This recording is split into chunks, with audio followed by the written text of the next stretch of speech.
What is going, Podbean fam? We are live in the studio. I'm Shae. I'm Ericka. And welcome to Podbean Amplified. Ericka, how has your weekend been? Oy, another weekend. Not the Filipino auntie coming out. Oi! Oy.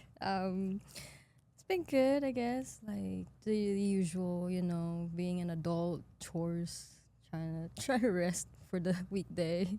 R&R. Instead of when you get hurt, they have this thing called RICE. It's rest, ice, compression, and elevation. So you're doing like the rice, but of the soul. Yes, basically. Rest, relaxation. We should come up with one. Roar. What is that? Rest and open-armed relaxation. There you go. I'll be down. Or no, I like that. roar. Roar. Open arm relaxation. Rest and open-armed relaxation. It's like a soul hug. Yeah. Roar. Cool. Roar, Ericka. I'm glad you had a great weekend. What about you? How's your weekend? It's good. I am slowly but surely unpacking the new spot. It's amazing. This is the first time that my boyfriend and I are living completely alone, without people, without roommates, without disturbances. So we're kind of in a little zen moment. We're in bliss right now. Nice. We're like, I can't believe this space is ours. Peaceful. It's cool. Yeah, I get to roar now. There you go. Yeah. Nice. Yeah, but more exciting news. Ericka and I actually have been working on a partnership with our marketing department. We are working hand in hand with oh wait, there we go. That was the tongue roll I wanted. JLab Audio. Woo! So the Podbean team and JLab are teaming up. We are hosting a giveaway on our Instagram. Go ahead and enter. Head on over to the Instagram, check it out, and see what Podbean X JLab Audio have to offer for you podcasters out there. And I want to emphasize this. I really hope that one of our Podbean listeners / users are able to win this giveaway, because it is a treat for the podcasters. That's all I'm going to say. I don't want to release too much information. The prices, maybe? The prizes? You want to tell them? Just a little tease, maybe. Okay. So for our podcasters out there, if you're beginning, this is a great setup. If you're already experienced in podcasting, this is a great upgrade. So we're going to be giving away an epic webcam from JLab paired with a nice set of headphones, wired, because podcasting, wired headphones are the jam. I was going to say the shiz, but the bad word, and this is not the place. So the jam. And a Talk Pro USB microphone. And we have unboxed these things. We have tried them out. They are fantastic for the everyday user. And podcasting is super simple. Super simple, stupid. You can use your phone. You can use the headset that comes with the Apple phone that you purchase. A lot of people are Apple users. But this is a great way to upgrade and, amplify your message, upgrade your podcast, enter the giveaway. It's free. It's free. Just join in, just like the post that we share, and then share to your story, tag Podbean and tag JLab, and that's your entry right there. Simple. A free podcast setup, people. You are listening to a podcast about podcasting. That's right. What better way to pump up the jam on this fine Tuesday and excite you, get ready for hump day, Sign up. So Ericka, have you been to a sporting event or a concert, or I don't know, just any large group settings where they have like the kiss cam or the funny cam or the dance cam? No, actually. No? I haven't. But I have seen a lot of videos going around, like people kissing and people like being funny and stuff like that. But nah. Have you? I have never been on one of those jumbotrons, not even to dance, and I've always wanted to. And whenever I see like couples, that's my favorite videos on the internet, is at sporting events or concerts when people get engaged. Oh yeah. And the girl's yeah, like, yeah. oh my God. Yeah, And then the that's whole right. crowd is like, yeah. So I think a part of me, because I'm so sports centric, I grew up watching sports. I love sports. I always pictured myself getting engaged on one of the jumbotrons. But I do want to show you a video because this is a jumbotron incident gone wrong. Look at these people. Having an affair when it's very shy. Astronomer's chief executive Andy Byron has resigned after a kiss cam moment showing him embracing an employee during a Coldplay concert became a viral sensation. In a statement posted to LinkedIn, the company wrote, "Our leaders are expected to set the standard in both conduct and accountability, and recently that standard was not met." The statement also said its board of directors has accepted Byron's resignation. Astronomer co-founder and chief product officer Pete DeJoy is serving as interim CEO while the board searches for a replacement, according to the Post. Oh my goodness. Scandal. Oh my God. I actually didn't notice until I watched it a second time. Did you see that girl in the corner? She was like, oh no, it's happening. Yeah. Like, you knew. I knew. 100% you knew. The girl. She knew. I think that was the girl. I've seen certain like videos where the thing is a setup. Like one of their employees actually like contacted the Coldplay and just wait for them to like do the little hug thing, and then you got like exposed. So I don't know. I don't know if it's true though, but set up by your own employees. CEOs out there, be wary. Be nice to your employees because they know what you do on your off time. You spend 40 hours a week. You don't think we know what you do in the office? Come on. Come on now. Yeah. And that's funny because even in the beginning of the video, the guy from Coldplay was like, either they're having an affair or they're just really shy. Like, how does he know already? I feel like what is his name? Chris? I don't know. I think he knows, or like I don't know. But it's been The circling setup. around, so it's The just conspiracy. Drop in the comments below. Do you think he was set up by one of the team members of Astronomer because it just happened so perfectly? And even his comment, either they're having an affair or they're really shy. That's some PR right there. If I were Coldplay and I were playing in a concert and they said, hey, I got a PR for you, I would have been like, play that. Run it. We don't do kiss cams, but we're going to do it tonight. right. I think I've accepted it.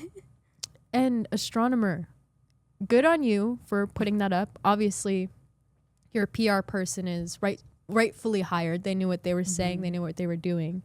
And I've been seeing a lot of people getting caught. A lot of high executives, a lot of CEOs, COOs getting caught cheating. And it's like, I heard this guy in a quote say, I would not do business with a cheater. Why? Because the number one person you go to bed with at night don't even trust you. The person in your own home who you sleep next to does not or should not trust you. Why should I? There you go. Period. Hold on. Period. Shame on you. Shame. I know your name. That's what my grandma used to say to me. Shame. I know your name. And I used to be like, no, you don't. I didn't do anything. You actually told me something about a high-profile celebrity that made a comment. Yeah, I've seen said Tiger Woods. He bluntly announced the termination of his sponsorship, and then there's a quote that he said, he will stand by and protect mothers, no matter what. Yeah, that's what he said. That's why he canceled the sponsorship from Astronomer. Why? Let me tell you a little bit story about my friend Tiger Woods. Let me pull the mic closer. I am a golfer. Obviously, I talk a lot about sports, very sports-centric, but first and foremost, I'm a golfer. In the social media space, I am known as a golfer person, podcast second. I'm just prefacing that because Tiger Woods, I've known him basically my whole life. And if you know, about a decade ago, Tiger Woods was in a scandal where he lost almost all of his high-profile sponsorships. Why? Because he was having an affair.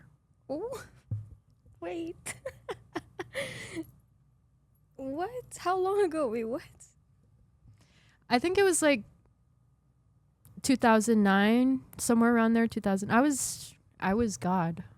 I was in middle school when that happened. Elementary, probably. That's crazy. Wait, that's ironic. That is ironic, right? Wait, what? And he had been hushed for a very long time.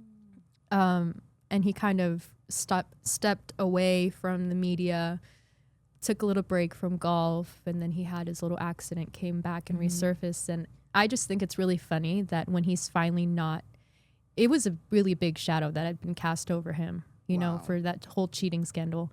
And so for him to finally come out as a golfer that's kind of getting back into his groove, for him to say something like that, it's like, That's crazy. This is the thing. come I on, dude. didn't Just know. don't even try and pour salt on the wound. We knew you was a cheater. Oh. And you over here harping on somebody else's pain. Like, you should know more than anybody how terrible that must feel. my God. You know? Yeah.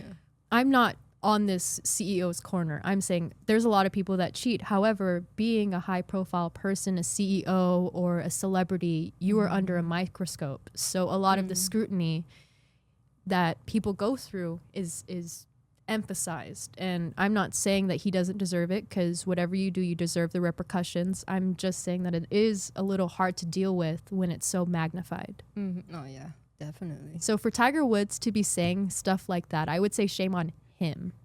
Why? Just keep your mouth shut. Just lose the partnership. You don't have to say we want to protect women and children, because you was not even thinking about your wife. Okay?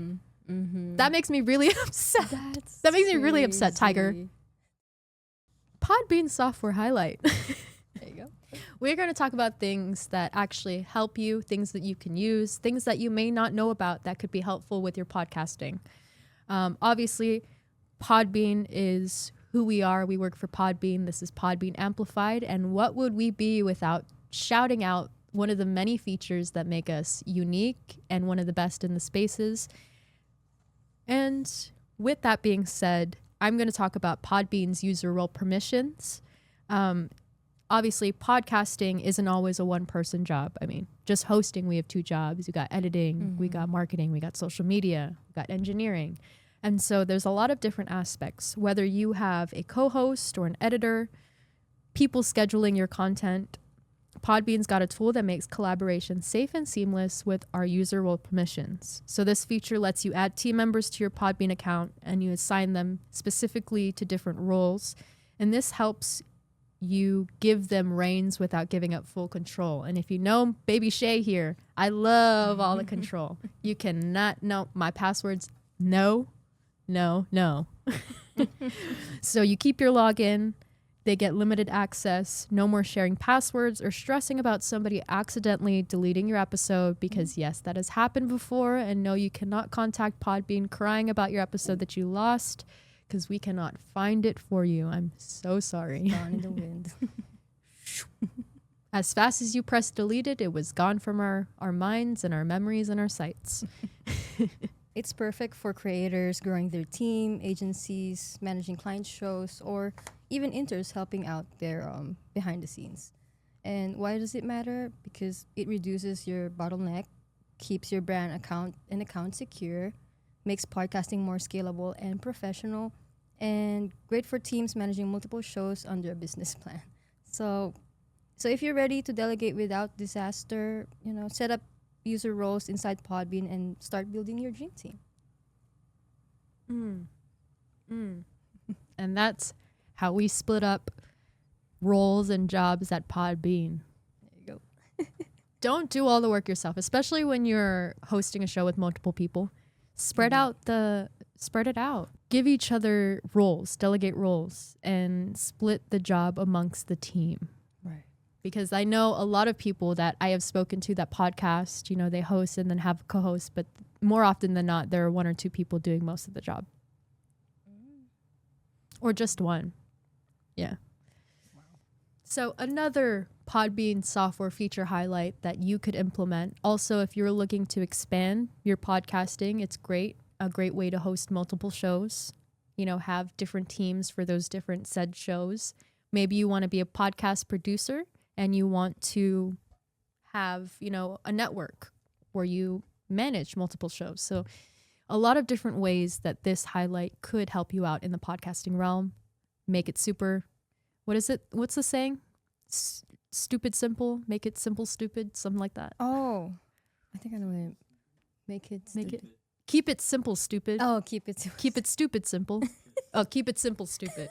There we go. I had to remove my headphone like I was thinking or something, like my brain was restricted. Good. But I do have one more piece of information to share with you guys. August 18, 19, 28th, and 21st, the Podbean team will be in Dallas, Texas this August. Why, you may ask? We're going to be at Podcast Movement, and we would love to meet as much people as possible. I am a chatty Cathy. I say that all the time. I think it's been a while since I said that, so let me remind you. Shae wants to meet you. If you're going to Podcast Movement, Shae and Ericka will be there with the Podbean team. We're going to be conducting live interviews, doing a live show. Obviously, we're going to be clipping it on the side. It's not going to be fully live, but we are going to be interviewing probably between 10 and 15 podcast influencers, tech companies, people really dedicated to the podcasting space. Like, this is their job. So super excited to be at Podcast Movement this August 18th through 21st. Stop by the booth. We have our own booth, and we will be doing live interviews on Tuesday and Wednesday of that week. Super excited. So many keynotes, so many so many keynotes, so many seminars, and so many ways to optimize your podcast and grow your podcast. I can't wait to meet you guys, and come say hey. Don't be shy. I don't bite unless you bite me first. Alrighty, friends, it's time for one of my favorite segments, mostly because I'm a talker, and we get to talk during this segment back and forth with an industry leader, with a podcaster, with an influencer in tech, maybe a company. But this time we have the opportunity to speak with somebody who's been a part of running podcasts since the very beginning. He is actually the host of one of the top 10 running podcasts in the world. And he also expanded into a collective conglomerate of podcasters in the Relay podcast, but he is the host of the Rambling Runner podcast. I want to introduce Mr. Matt Chittim. Hey, y'all, how you doing? So good. How are you doing today? I'm much better now. I'm so excited to talk to you two. Amazing. I have to ask, did you get a run in this morning? I got one in around noontime. So Okay. as someone with two kids and a couple different jobs and all that, sometimes you just try to get it in where it fits in. And today that was around noontime in the heat, but some is better than none. That's for sure. Oh, 100%. If you don't mind me asking, where are you based out of? Because we live in Las Vegas, and running at 12 p.m., you can only do that a couple months out of the year. That's for sure. Yeah, I've been in the Vegas heat before, which is like the way to travel down Vegas, as you guys know, when it's hot like this, it's basically just to enter one casino, walk to the end of it, then leave that casino, go to the next casino, walk to the back of that casino, and just basically traverse the strip, casino bombing your way down the strip. Yep. Here, I'm in central Rhode Island, so Rhode Island's not that big. I probably shouldn't even frame it like that, but I've lived in Rhode Island my whole life, except for my 4 years of college, and I am still here. Amazing. It's on my bucket list actually to visit a lot of, East Coast, a lot of the upper areas. I just hear it's so beautiful, and it's a different from the West Coast for sure. Oh, For sure. That's been my experience as well. I love the Northeast, but definitely is a different vibe. There's like every place, different towns and different cities can provide different experiences. But here in Rhode Island, it is fun, especially in the summer, which is being the ocean state, we kind of thrive during this time period. Oh my gosh. And I'm a golfer, so retirement is looking more towards the East Coast for me. I'm a golfer. You guys got some great golf courses out in that little area out there. Oh yeah. Beautiful, great weather. But getting back to your podcast, you have been an experienced podcast for pushing a decade now. turning into a running coach, more of a staple in the running community. I would say you are one of the industry leaders for podcasting in the running space as well as a whole. And we are so honored and blessed to have you on today. So as someone who guides runners towards physical goals, what made you want to create a space, first of all, with your voice, and then following it up with coaching? You know, what tools have you used and gained that have really impacted you in this space? Yeah, so like for me, the podcast came before the run coaching. I was a college basketball player. Then after college, I coached college basketball for 7 years, and I really loved that. But then after I cycled out of that profession, I got into the podcasting in like the most unlikely way of, just being a fundraiser at Providence College and convincing one of my colleagues that they should start a podcast for the college, and then convincing me to be the host of that podcast, which was not at all what I had expected. I had no experience therein, and it was one of the first college podcasts in the country. So I don't think many people had much experience in that, but I certainly didn't go to college for communications or anything like that. So that was right at the beginning of 2017. And then 6 months later, the technological barrier to starting a podcast was eliminated. And that really opened it up for people, and for me in particular. So I started a podcast at that point about and for dedicated amateur runners. That's how Rambling Runner started. And that's exactly what it still is today. And basically I started on a lark. It was just a hobby. I had no expectations of it being really anything beyond that. And, the fact that I had no expectations worked well for me because I didn't expect anyone to listen. For the first 6 months, nobody did. So it was totally fine for me because I didn't expect anyone to.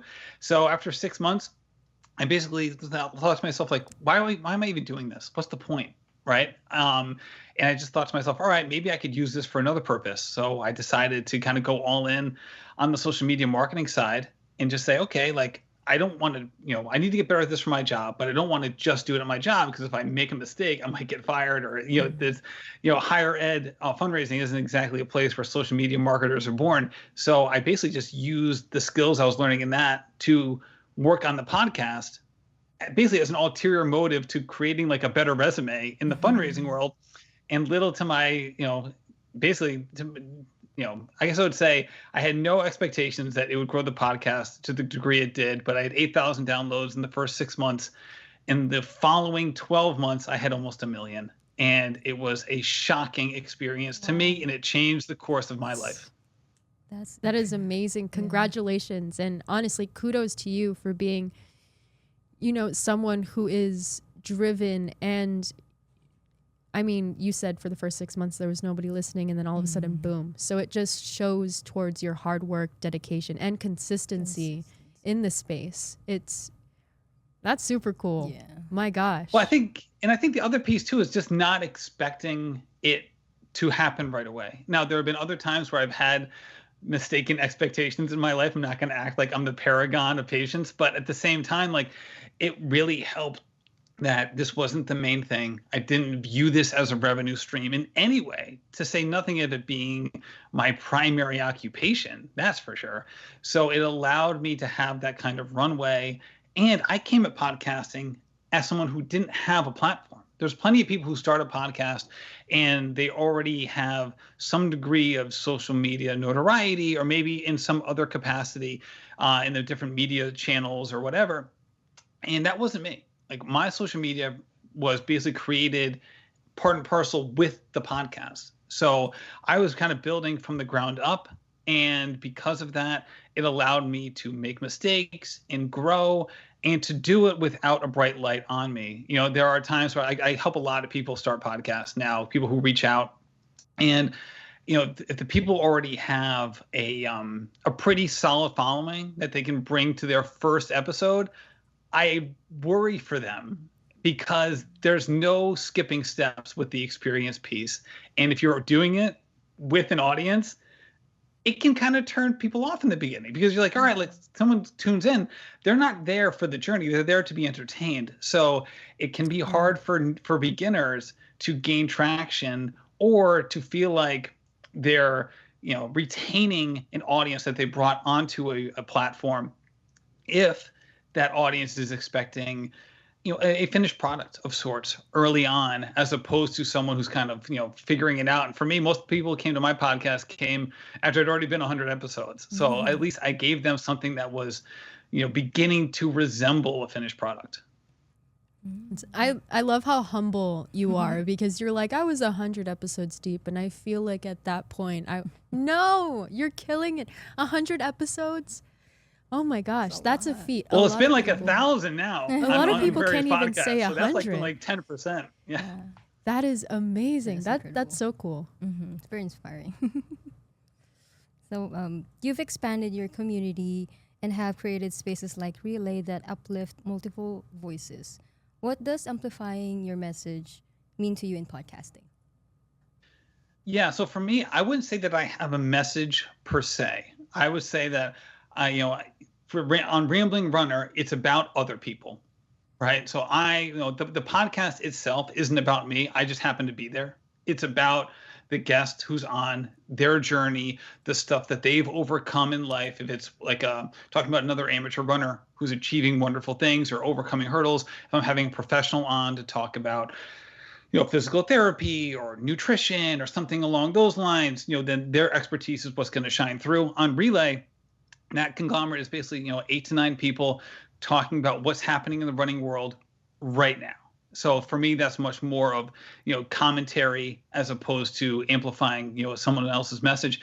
And for that, it's just more like I try to, in my little portion of that conversation, try to have some semblance of entertainment mixed with well-founded opinions, and hopefully it can be funny or make people entertained to some degree. And I think most of the things that I'm a part of, from a messaging perspective, if I would say that there's a through line on the Rambling Runner side of things, it's that achievement isn't something that can be predicted positively or negatively.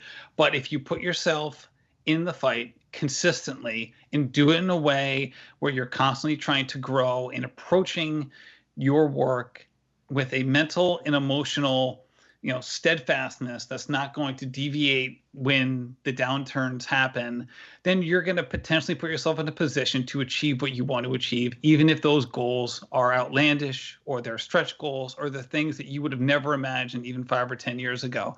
So finding people who can speak to that sort of thing or who are in the process of doing that, I think is really fun. And I think that I've changed things over time in terms of not only talking to people who are basically at the point where they've already overcome many of the hurdles, but finding people along the way who are maybe earlier in their journey and they've overcome some hurdles, but there's probably some more to happen. And maybe they come on again to talk about how things have progressed since the first time they've been on the episode. And I think that the nice part about my show is that because I'm talking to dedicated amateur runners, usually it's before they hit the big time. And there's been a fun little thing where for a lot of people, their first time on a podcast is on the Rambling Runner. And then, 2, 3, 4 years later, you're like, wow, that person's like really famous now in the running space. And like they've been on a number of shows. Sometimes they start their own podcast. And it's fun to look back and be like, hey, their first time coming on a show happened to be on the Rambling Runner, which is always a fun thing for me. That's really cool. That's super cool. Yeah, that's really awesome. Since we're talking about being in the experience with the podcasting, so if you could go back to your first year in podcasting, what would you say to that version of yourself? That's a good question. Usually what happens for me is I tend to be like, all right, this is going to be amazing. And I have too high expectations. I think one of the things I did well is that I didn't approach the podcasting like that. I would say that my early years worked out well. I would say that if I could go back in time, I might go back to year 3. Year 3 for me, I became, I think, a little too comfortable and kind of took my foot off the gas a little bit because I was in no man's land. I couldn't believe what was happening. It was like a shocking experience to me. And I started to just say, okay, this is great. Let's just leave it at this. Like everything's going great. And I didn't push as much as I could have, or, try new things. I think I became a little okay with how things had progressed. And there's nothing wrong with that. But I think that in retrospect, I could have kept pushing the envelope or, making myself uncomfortable and done things like that, which could have been ultimately would have served me better, especially in terms of doing stuff live, with audiences, expanding out into, in-person type stuff as opposed to just kind of staying behind my desk. So I think ultimately that would have been the biggest thing I would change.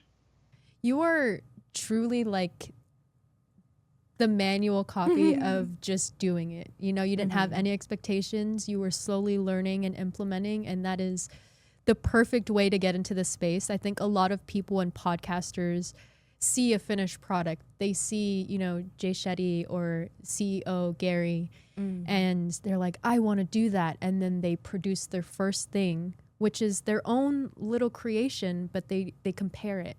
Yeah. And that's what knocks them back.